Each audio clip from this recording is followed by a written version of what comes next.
মুক্তামনিহা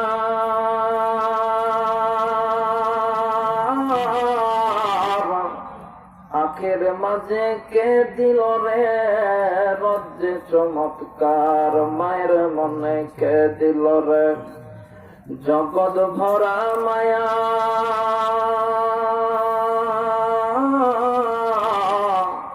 প্রচন্ড রোদে গাছের নিচে বসলে পাই কারা আদেশে ছায়া, মাড ভরা এই কে দিল রে শস্য ফরান। চিন্তা করে দেখরে মানুষ এসবই হলো আল্লাহ তাআলার দান। কালেমা পড়ে লা ইলাহা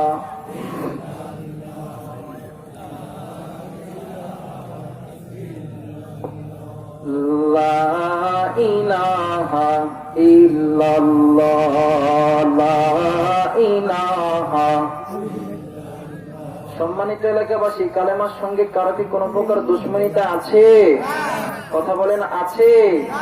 দিনের মাহফিল, কোরআনের মাহফিলে আসার পরে যে ব্যক্তি আল্লাহ নাম উচ্চ কণ্ঠে উচ্চ আওয়াজে নিবেন না, মনে করবেন এবারটা ইসলামের শত্রু, কোরআনের শত্রু, আল্লাহর শত্রু, নবীর শত্রু, ইহুদিদের দালাল। কথা বলেন ঠিক কিনা? জমিনটা কার? আওয়াজ করে বলেন কার? আমরা কথা শুনবো কার? ডাকবো কাকে? একটু আল্লাহর নামের জিকির মহব্বতে বলেন লা ইলাহা লা ইলাহা ইল্লাল্লাহ লা ইলাহা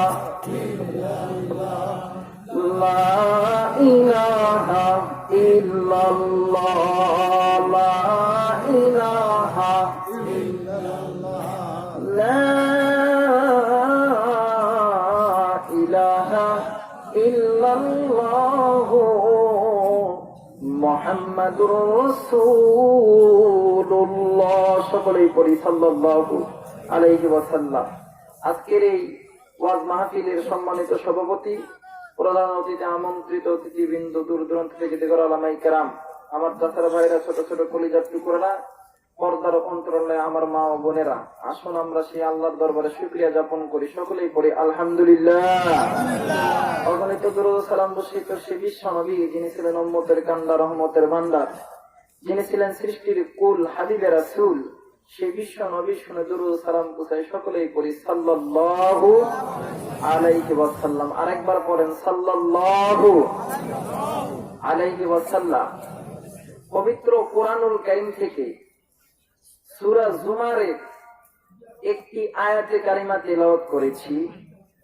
আল্লাহ পাক রব্বুল আলামিন তামাম পৃথিবীর নারী পুরুষদেরকে ডাক দিয়ে বলতেছে, তোমাদের কানে যখন জুমার দিন, যখন জুমার আযান যখন তোমাদের কানে ঢুকে যাবে, তোমরা সমস্ত কিছু বন্ধ করে দিবা। এক এক তাফসীরের ভিতরে এক এক রকম করে দেওয়া আছে। আমি কথাটি অতি শর্টকাটে বলার চেষ্টা করব, কারণ অল্প সময়ের ভিতরে স্বল্প কথার মাধ্যমে ইনশাআল্লাহ দোয়া করে চলে যাবে। জোরে বলেন ইনশাআল্লাহ। কিন্তু আলোচনা গোছাইতে গেলে আপনার কিছু কথা বলতেই হবে। কথা বলেন ঠিক কিনা? আর যদি আপনারা যদি সময় দেন, তাইলে গুছায়া ঘন্টাখানিক সময় কিছু কথা বলবো। আপনারা শুনতে রাজি আছেন? কারা কারা রাজি আছেন হাত তুলে দেখান। আল্লাহ তুমি কবুল করো। জোরে বলেন আমিন। আরো জোরে বলেন আমিন। ভাই, একটা যে কোনো এক সাইড থেকে একটা মাইক আমার কানে দিতে হবে। এই কান না স্যার, এই কান, যে কোনো এক কানে মাইক এই সাইডে যদি থাকে একটু ঘুরে নেন। তো ভাইরা আমার, নবী, আল্লাহ যে নবী পাঠাইলো, এই নবীর উপরে নাজিল করছে কি? জোরে বলেন কি? কোরআন। আল্লাহ যে মসজিদের দিকে আপনাকে আমাকে যাইতে বলল, আল্লাহর আহ্বান, আযান যখন চলে যাবে, তখন এই মানুষগুলি সমস্ত কর্মব্যস্ততা ছেড়ে দিয়ে আল্লাহর ডাকে সাড়া দেওয়ার জন্য মসজিদে যাবে। কোথায় যাবে? আরো জোরে বলেন কোথায়? মসজিদ। কেউ যদি এই মসজিদে তালা লাগাইতে চায়, আমরা কি তার ছাইরা দেব? আরো জোরে বলেন, ছাইরা দিব? এ মুসলমান, বাপের গায়ের রক্ত যদি ভালো হয়ে থাকে, আপনি যদি হারামজাদা না হন, আপনি যদি নহাইনা জন্তুর জন্মানো যদি না হন, মুখে জবাব দিবেন। এই দেশটা মুসলমানের দেশ। এই দেশে দাঁড়িয়ে যদি কোন নাস্তিক, কোন মোরতাদ আল্লাহর ঘর বাইতুল্লাহর তখতায় তালা লাগাইতে চায়, রাসূলের ঘর মাদ্রাসার দরজায় যদি তালা লাগাইতে চায়, ওই নাস্তিকের জিহ্বাটা টান দিয়েছে বাংলার কুত্তা দিয়ে খাওয়াতে হবে। কথা বলেন ঠিক কিনা? আরো জোরে বলেন ঠিক কিনা? আজকে যারা উলামায়ে কেরামকে তুচ্ছ ভাবার চেষ্টা করতেছেন, এই তাফসীর মাহফিল নিয়ে যারা সিনেমিনি খেলতেছেন, তাদেরকে জানায় দেন, উলামায়ে কেরামের নেতৃত্বে বাংলার জমিনে দিন ইসলাম প্রচার হবে ইনশাআল্লাহ। এটার থেকে কেউ উলামায়ে কেরাম কেন, উলামায়ে কেরামকে কেউ বিরত রাখতে পারবে আরো জোরে বলেন, পারবে না। তাইলে বোঝা গেল কি, আমরা নামাজ পড়তে যাই কোথায়? মসজিদে। এখন আপনি আমি নামাজে যাওয়ার আগে নিজের ব্যবসা, নিজের ফলাফল, নিজের আত্মীয়, নিজের স্বজন, এগুলো নিয়ে ব্যস্ত হয়ে গেছে। এই কারণে বামপন্থীরা এই একটা সুযোগ কারেক্ট করে নিয়ে মুসলমানদের উপর নানান দিক দিয়ে টর্চারিং করার সাহস পাইতেছে। কথা বলেন ঠিক কিনা? আরো জোরে বলেন ঠিক কিনা? আপনাদেরকে উদাহরণস্বরূপ যদি 5টা মিনিট একটা কথা বলে, আপনারা রাগ করবেন? কথা বলেন, রাগ করবেন? আচ্ছা, আমাদের এই মুরব্বী, ইনি জিদ্দা এয়ারপোর্টে গেছে হজের জন্য। হজ করার পরে জিদ্দা এয়ারপোর্টে আসছে। আসার পরে ইনার নাতি নাতনির জন্য ইনি কিছু জিনিস ক্রয় করছে। করার পরে ইনি ওই দোকানদারকে বাংলাদেশের টাকায় 1000 টাকার নোট দিছে। আচ্ছা জ্ঞানী মানুষ বলবেন আপনারা, আচ্ছা বলেন তো দেখি, বাংলাদেশের টাকা কি সৌদি আরবে চলবে? আওয়াজ করে বলেন, চলবে? চলবে না। অথবা এই হাদিস না হোক, এই বড় ভাই গেছে আমেরিকাতে, যাওয়ার পরে আমেরিকার বড় রেস্টুরেন্টে খাইছে। খাওয়ার পরে আমেরিকার রেস্টুরেন্টে বাংলাদেশের 1000 টাকার নোট দিয়েছে। আচ্ছা বলেন তো দেখি, বাংলাদেশের 1000 টাকার নোট কি আমেরিকার জমিনে চলবে? কথা বলেন, চলবে? তাহলে আমেরিকাতে চলতে গেলে কিসের দরকার? ডলারের দরকার। কিসের দরকার? ডলারের দরকার। অথবা সৌদিতে এই হাদিস চলতে গেলে কিসের দরকার? মানে লাগবে রিয়ালের দরকার। তাইলে এইটা একটা প্রজন্মভূমি, একটা দেশ। এই দেশের ভিতরে দেশগুলো ভাগ ভাগ হয়ে বিভক্ত হয়েছে। এক দেশের টাকা যেমন আর এক দেশে চলে না, বাংলাদেশের টাকা যেমন সৌদিতে চলে না, সৌদির টাকা যেমন আমেরিকাতে চলে না। আচ্ছা বলেন তো দেখি, এই দুনিয়ার টাকা কি কবরে চলবে? আরো জোরে বলেন, চলবে? কবরে গেলে কিসের দরকার? কিসের দরকার? আমল। আল্লাহর নবী এই কথাই তো আল্লাহ তার নবীকে বারবার বলছেন, নবী গো, আপনি নিজে জাহান্নামের আগুন থেকে বাঁচেন এবং আপনার পরিজন, পরিবার, এদেরকে জাহান্নামের আগুন থেকে বাঁচান। জোরে কোন সুবহানাল্লাহ। এখন আমরা গুনার ভিতরে পড়ে গেছি। আপনার আমার গুনাহ করার কারণে আজ বাংলাদেশে যত ইসলামী দল আছে, এই দলগুলো যথাযথ মর্যাদায় যাইতে পারতেছে না। একটাই কারণ, আপনি আমি যেই দল করি না কেন, ওই দলের হয়ে আল্লাহকে আল্লাহ বলে ডাকতে পারি না বিদায় আজ আল্লাহ আমাদের দোয়া কবুল করতেছে না। এই কারণে ইসলামের এত অবনতি। কথা বলেন ঠিক কিনা? সাহাবায়ে কেরাম যখন কোন যুদ্ধে যাইতেন, সাহাবায়ে কেরাম যখন কোন ময়দানে যাইতেন, সাহাবায়ে কেরাম সর্বপ্রথম আল্লাহকে ডাকতেন। আপনি আমি যখনই ইসলামী আন্দোলন করার জন্য যখন রাজপথে যাই, তখন আমরা নামাজ পড়ি না, তখন আমরা আল্লাহকে ডাকি না। এই কারণে আমার জিন্দেগি, এই কারণে আপনার আমার বন্দেগি আল্লাহর দরবারে কবুল হয় না।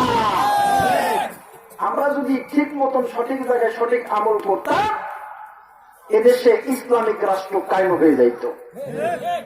এদেশে কি ইসলামিক রাষ্ট্র কায়েম হয়ে যাইত।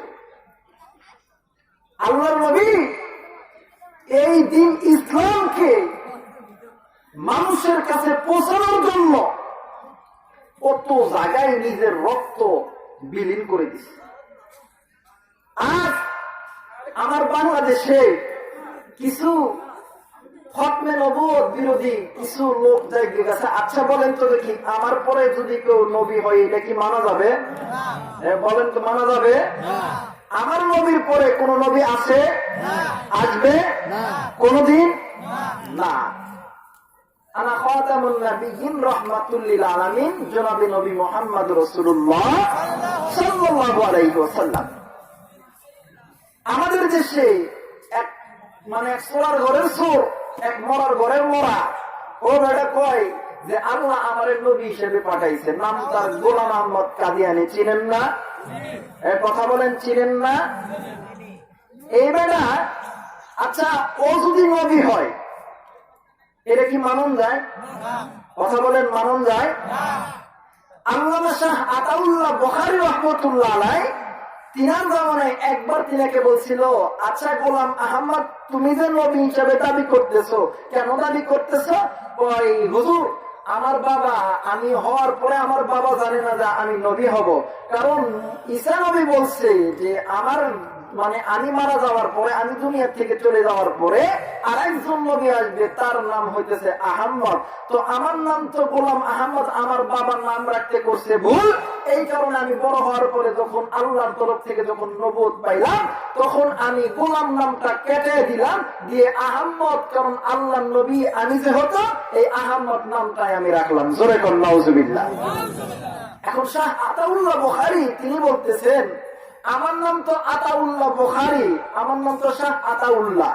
তো আমিও তো আমার জন্মের সময় তো আমার বাপ তো জানে না যে আমি আল্লাহ হব, এই কারণে আমার বাবা যে নাম রাখছে আমি ওই আতাটা কেটে দিছি, এখন হইতেছে আল্লাহ, আমি হইতেছি আল্লাহ। আমি শাহ আতাউল্লাহ বুখারী, আমি আল্লাহ হয়ে বলতেছি, তোর মতন নাস্তিককে আমি আল্লাহ নবুয়ত দেই নাই। কথা বলেন ঠিক কিনা? এ মুসলমান, আজকে এই খতমে নবুয়ত বিরোধী আন্দোলনে যদি আল্লামা খালেদ শরীফপুরে যদি ময়দানে আসতে পারে, আল্লামা মিজানুর রহমান আজহারী যদি ময়দানে আসতে পারে, তারেক মুনার যদি ময়দানে আসতে পারে, ওই জেলার কারাগারের মধ্যে থেকে আল্লামা জালাল হোসেন সাহেব যদি খতমে নবুয়তের আন্দোলনের যদি ডাক দিতে পারে, এরপর আল্লামা শফি যদি এই 103 বছর বয়সে যদি খতমে নবুয়ত বিরোধী আন্দোলনে যদি আসতে পারে, চুরাইয়াত ভবনগরে যদি আসতে পারে, চরমনায় পীর সাহেব যদি আসতে পারে, আল্লামা মামুনুল হক যদি আসতে পারে, খালেদ সাইফুল্লাহ আইয়ুবী যদি আসতে পারে, তাহলে আপনি আমি কি আমল করছি নবীর ইজ্জত হেফাজত করার জন্য? কারা কারা এই দুনিয়ার জমিনে রক্ত দিতে রাজি আছেন? হাত তুলে দেখা।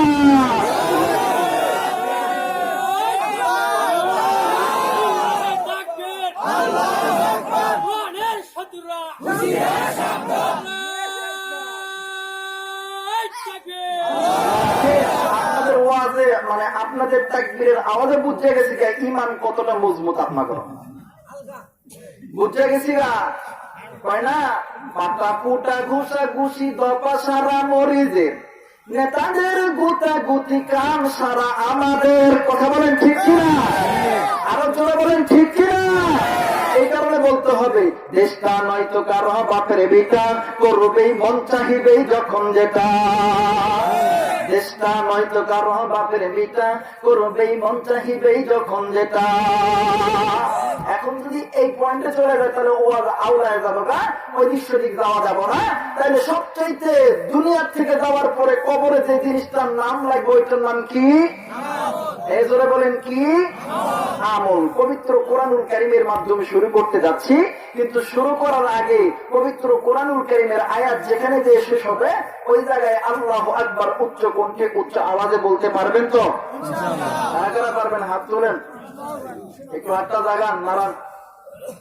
আল্লাহ দেখুক, আপনি আমি আল্লাহর বান্দা, দেখুক আল্লাহ দেখুক। নারায়ে তাকবীর, নারায়ে তাকবীর। এই আওয়াজে কাম হইতো না। হাত নামান। যুবক কারা কারা আছে হাত তুললে ভাই একটু দেখি, একটু যুবক কারা কারা আছে হাত তুলরা। নাকি বানের পানিতে বাইশা চিনে হাত উড়া। আজকে খেলা দেখানো ওরা ঠান্ডা খুলে বলছি সব। আর মুরব্বীরা হাত নামায় ফেলেন, খালি যুবকরা উঠবে যারা বিয়ে করেন নাই,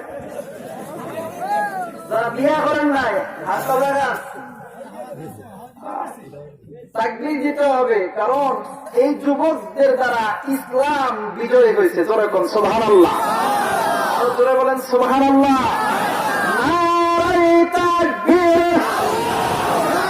এই যারা বিয়ে করছেন এরা দেখতেছেন কি লাগা, ধৈর্য ধরেন, যারা দেন না তারা দেখি। নারে তাকবীর।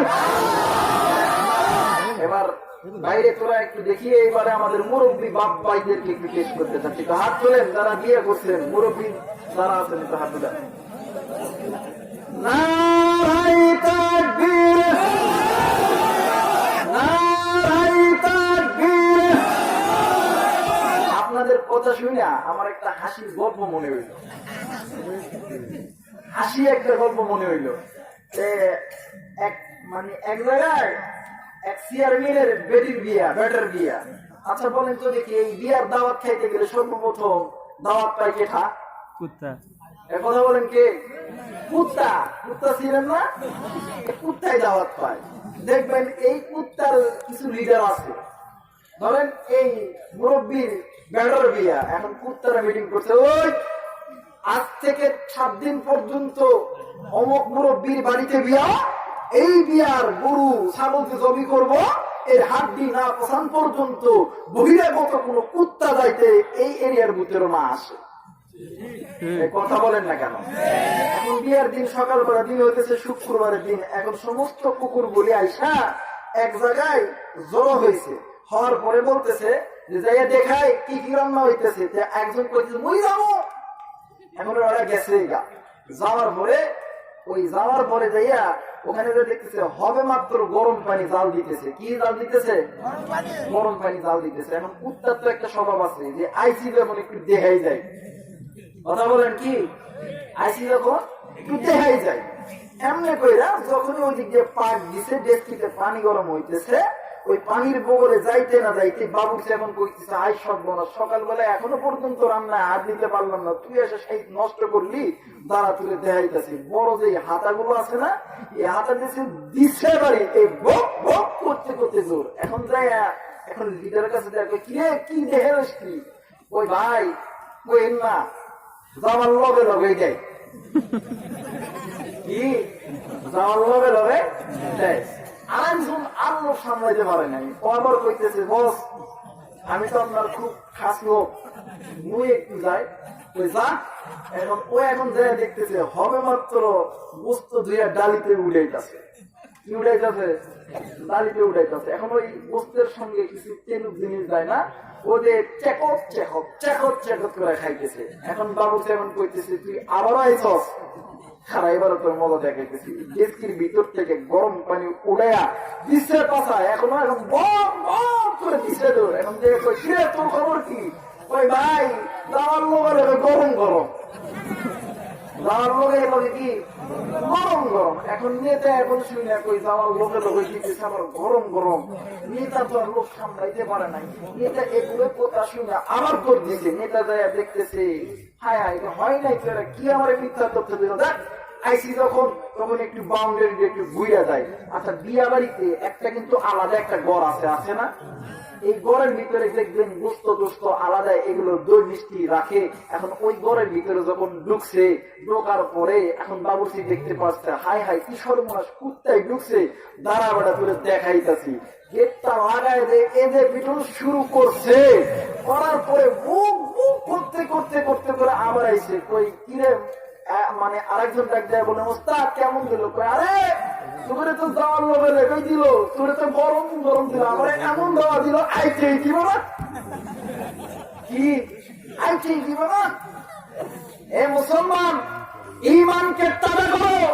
এই যে সমস্ত নাস্তিক মোরতাদগুলি ইসলামের ভিতর প্রয়োজন ঢুকে ইসলামের ক্ষতি করার চেষ্টা করতেছে, ওদেরকে এমন গুণ ধোলাই করতে হবে তারা যেন পড়ার কোন জায়গা খুঁজে না পায়। তাদেরকে প্রতিহত করতে হবে। কথা বলেন ঠিক কিনা? আরো জোরে বলেন ঠিক কিনা? আল্লাহ কবুল করো। জোরে বলেন আমিন। আরো জোরে বলেন আমিন। একটা জায়গায় আল্লাহকে দেখেন না,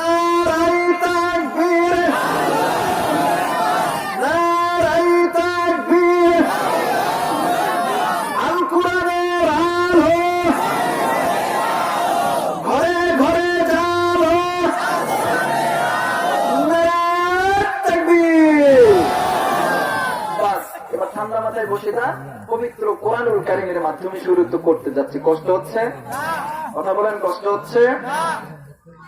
বিসমিল্লাহির রহমানির রহিম।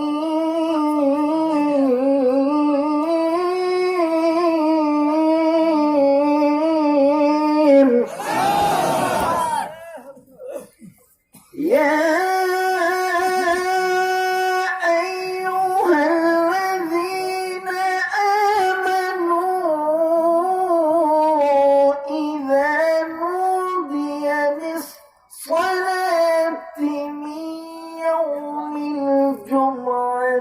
فاسأوا إلى ذكر الله وذروا البيع। মুসলমান ভাইরা আমার বন্ধুগণ, কোন দিকে নজর নাই, দিলটা নরম করে দিবেন। এক ফোঁটা চোখের পানি দেখেন, পরে নাকি রে বাজান রে, এ বন্ধু, এই এলাকার বাবারা, এখনো কারাগো তোমরা ঘরের ভিতরে খানাদারি করতেছো, এখনো কারাগো তোমরা এদিক সেদিক বাজারে ঘোরাফেরা করতেছো, কারাগো তোমরা এখনো ল্যাপের ভিতরে শুইয়া আছো। এ যুবক বন্ধু, এ মুরব্বী বাবারা, এ পদ্মার অন্তরের মা বোনেরা গো, আমি তো আপনাদের দিনী ভাই হয়ে আপনাদেরকে কোরআনের আহ্বানে ডাকার জন্য আইছি রে ভাই।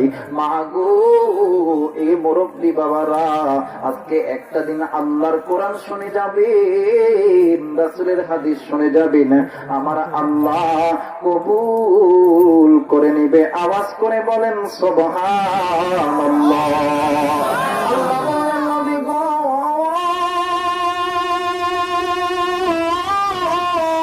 ইয়া রাসূলুল্লাহ, ইয়া হাবিবাল্লাহ, আমি আল্লাহ রব্বুল আলামিন, আপনাকে আমি আল্লাহ পাক রব্বুল আলামিন দুনিয়ার জমিনে পাঠাইলাম। এরপরে আপনার উপরে আমি আল্লাহ পাক রব্বুল আলামিন 30 পারা কোরআন কারীম নাযিল করে দিলাম। নবী গো, ইয়া রাসূলুল্লাহ, ইয়া হাবিবাল্লাহ, এই যে কোরআন আমি আল্লাহ নাযিল করলাম, এই কোরআন আপনার জন্য, আপনার উম্মতে মুহাম্মাদির জন্য আমি আল্লাহ পাক রব্বুল আলামিন মহাসম্মানের বিষয়বস্তু বানায় দিলাম। আমার আল্লাহ পাক রব্বুল আলামিন বলেন, ওয়া ইন্নাহু লাযিকরুল লাকা ওয়া লিকাওমিকা ওয়া সাওফা তুসআলুন। আল্লাহ বলেন, নবী গো,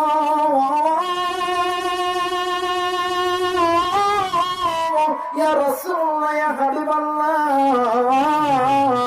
এই যে কোরআন আমি আল্লাহ পাঠাইলাম, এই কোরআনুল কারীমের ভিতরে আমি আল্লাহ যে বান্দাকে ডাকলাম নামাজের দিকে, এই বান্দাগুলি আমি আল্লাহকে ডাকবে, আমি আল্লাহর ডাকে সাড়া দিবে, আর আমি আল্লাহ পাক রব্বুল আলামিন ওই বান্দার ডাকে আমি আল্লাহ সাড়া দিয়ে দিব। আওয়াজ করে বলেন সুবহানাল্লাহ। আমার আল্লাহ পাক রব্বুল আলামিন বলেন, ও নবী গো, ইয়া রাসূলুল্লাহ, ইয়া হাবিবাল্লাহ, এই আমার ডাকে যদি কোনো বান্দা সাড়া না দেয়, এই বান্দা বান্দীদের জন্য আমি আল্লাহ পাক রব্বুল আলামিন জাহান্নাম তৈরি করছি। নবী গো, এই বান্দা বান্দীদেরকে জাহান্নামের ভিতরে দিয়ে দিব। এই মুসলমান বাজান, আল্লাহ পাক রব্বুল আলামিন এই বান্দা বান্দীদেরকে এই জাহান্নামের আগুন থেকে বাঁচানোর জন্য আল্লাহ পাক রব্বুল আলামিন বলেন, ইন্না সলাতি ওয়া নুসুকি ওয়া মাহইয়ায়া ওয়া মামাতি লিল্লাহি রাব্বিল আলামিন। আল্লাহ বললেন, নবী গো, ইয়া রাসূলুল্লাহ, ইয়া হাবিবাল্লাহ, বান্দার পক্ষ আমি আল্লাহ দিয়েছি, বান্দাকে নামাজ দিয়েছি, বান্দাকে রোজা দিয়েছি, বান্দাকে আমি আল্লাহ হজ দিয়েছি। এই বান্দাগুলি আমি আল্লাহর ইবাদত করবে, আমি আল্লাহ এই বান্দার জন্য আমি আল্লাহ জান্নাত দিয়ে দিব। জোরে কোন সুবহানাল্লাহ। মুসলমান ভাইরা আমার বন্ধুগণ, দিলটা নরম করে দিবে। বলবেন রে ভাই, কেন আপনি মসজিদের দিকে যাবেন না, কেন আপনি নামাজ পড়বেন না, কেন আপনি মাদ্রাসা ওলামায়ে কেরামদেরকে মহব্বত করবেন না রে বাবা? হযরত আলী রাদিয়াল্লাহু তাআলা আনহু, হযরত ওমর রাদিয়াল্লাহু তাআলা আনহু, হযরত উসমান রাদিয়াল্লাহু তাআলা আনহু, হযরত আবু বকর রাদিয়াল্লাহু তাআলা আনহু। আচ্ছা বলেন তো দেখি কয়জন সাহাবীর নাম বললাম? এই কথা বলেন কয়জন? 4 জন। এই 4 জন সাহাবীর ভিতরে সর্বপ্রথম সাহাবী হইতেছেন হযরত আবু বকর রাদিয়াল্লাহু তাআলা আনহু। এ মুসলমান বন্ধু, আবু বকর রাদিয়াল্লাহু তাআলা আনহু একদিন আসরের নামাজ পড়ার পরে হযরত আবু বকর রাদিয়াল্লাহু তাআলা আনহু মসজিদ থেকে বাইরে হয়ে কেমন জানি যাইতেছে। হঠাৎ করে একটা 12 অথবা 13 বছরের একটা সন্তান হযরত আবু বকর রাদিয়াল্লাহু তাআলা আনহুর পা চেপে ধরে ডাক দিয়ে বলেন, হুজুর আপনাকে আমার সঙ্গে আমার বাড়িতে যাইতে হবে। হযরত আবু বকর ডাক দিয়ে বলেন, বেটারি তুমি কে কে কে, তোমার পরিচয় কি? ওই যুবক ডাক দিয়ে বললেন, হুজুর আমার মা বলছে যদি কোন আলেম মানুষ, যদি কোন জান্নাতি ব্যক্তি, যদি কোন কোরআনের হাফেজ যদি কারো বাড়িতে যায়, ওই বাড়ির ভিতরে যদি কোন অসুস্থ ব্যক্তি থাকে আমার আল্লাহ শেফা দিয়ে দেয়। আওয়াজ করে বলেন সুবহানাল্লাহ। এই কথা শোনার পরে হযরত আবু বকর রাদিয়াল্লাহু তাআলা আনহু ডাক দিয়ে বললেন, বেটারে চলো যাই, চলো যাই। এইবারে হযরত আবু বকর যখন হাঁটি হাঁটি পা পা করে যাইতেছে, ওই যুবক সন্তানের বাড়ি যখন পাইবে ইতিমধ্যে ওই বাড়ির ভিতরে থেকে ছোট্ট একটা বাচ্চা কে যেন ডাক দিয়ে বললেন, মা গো আজকে আমি কারে আমি আব্বা বলে ডাকবো। এই কান্নার আওয়াজ শুনিয়া এই যুবক সন্তান ডাক দিয়ে বললেন, নবীর সাহাবী আমার মনে হয় আমার বাবা দুনিয়ার জমিনে নাই। ও নবীর সাহাবী আমি আজ থেকে আমি কারে আমি আব্বা বলে ডাকবো। মুসলমান বাব্বাইরা রে আমার দিলটা নরম করে দিবেন গো বাবা। এইবারে হযরত আবু বকর রাদিয়াল্লাহু তাআলা আনহু ডাক দিয়ে বললেন, বেটারে যে সন্তানের মা নাই বাবা নাই, ওই সন্তানের জন্য পৃথিবীর কোন মানুষের দরকার নাই। ওই সন্তানের জন্য আছেন একজন, তিনি আমার আল্লাহ। ধরে কোন কে? এ ডাকবেন না কে? আরেকবার বলেন কে? মুসলমান বন্ধু,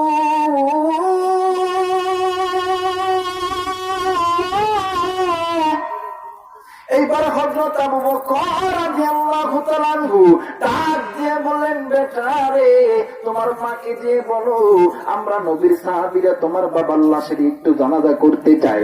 মুসলমান বাবা রে, এইবার যখন জানাজা করার জন্য যখন লাশটি যখন বাইর করছে, জানাজা করার আগে লাশটি দুটো করছে, কাফনের কাফন পরাইছে। জানাজাই যখন মানে জানাজা করার জন্য যখন লাশটা যখন সামনে নিছে, হযরত আবু বকরের ইমামতিতে জানাজার নামাজের নিয়ত হবে। ইতিমধ্যে হযরত আবু বকর তিনবার আল্লাহু আকবার বলছে, কিন্তু হযরত আবু বকর তিনবার নামাজের নিয়ত ছেড়ে দিয়েছে। পিছন থেকে একজন সাহাবী ডাক দিয়ে বলেন, হুজুর আপনি কেন নামাজ ছাড়লেন? আপনার নামাজ ছাড়ার কারণ কি? হযরত আবু বকর ডাক দিয়ে বললেন, ও সাহাবী আমি যখন প্রথমবার যখন আল্লাহু আকবার বলেছি, আমি নজর করে দেখি এই মৃত ব্যক্তির ঠিক কাফনের তলে ঠিক পায়ের এই জায়গায় কি যেন নড়াচড়া করতেছে। আমি এই জন্য আমি নামাজ ছেড়ে দিয়েছি। আমি যখন দ্বিতীয়বার আল্লাহু আকবার বলেছি, আমি ওই সময় ওই মৃত ব্যক্তির এই ঠিক এই মাজার এই জায়গায় কি যেন নড়াচড়া করতেছে, আমি এই জন্য নামাজ ছেড়ে দিয়েছি। আমি যখন দ্বিতীয়বার যখন আল্লাহু আকবার বলেছি, আমি নজর করে দেখি এই মৃত ব্যক্তির ঠিক বুকের এই জায়গায় কি যেন নড়াচড়া করতেছে। এ যুবক বন্ধু,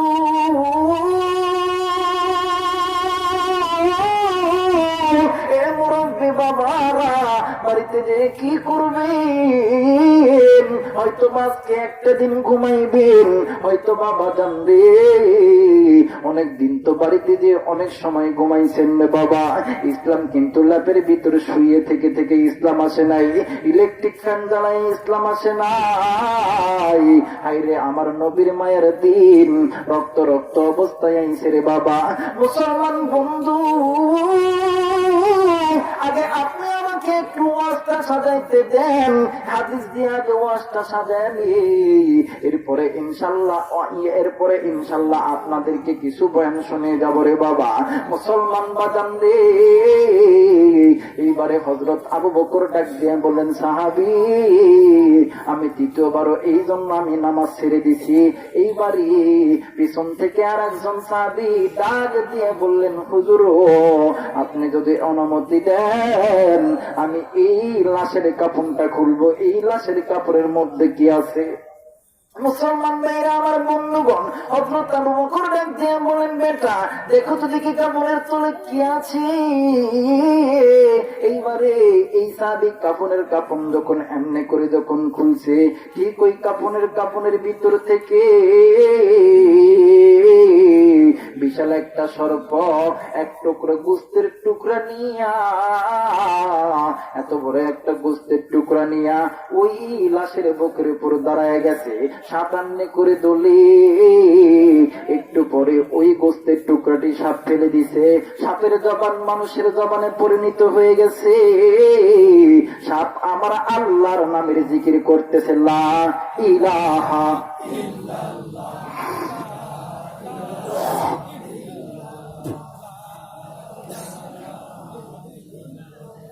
আরো জোরে লা ইলাহা ইল্লাল্লাহ, লা ইলাহা, আরো জোরে লা ইলাহা ইল্লাল্লাহ, লা ইলাহা, লা ইলাহা ইল্লাল্লাহু মুহাম্মাদুর রাসূলুল্লাহ। সকলেই পড়েন সাল্লাল্লাহু আলাইহি ওয়াসাল্লাম। জোরে বলেন আল্লাহু আকবার, আরেকবার বলেন আল্লাহু আকবার। বলেন তো দেখি, এইরকম সন্তানের সামনে যদি, বাপের লাশের সামনে যদি সাপ দাঁড়ায়, কোন সন্তান কি পারবে ওই জায়গায় স্থির হয়ে দাঁড়াইতে? কথা বলেন পারবে? এ জোরে বলেন পারবে কি পারবে না? মুসলমান যুবক বন্ধু, কেন বাড়িতে যাইতেছ? মুসলমান বাবা রে, আজকে এই জান্নাতের মাহফিল করার পরে যারা যারা জান্নাতের মাহফিল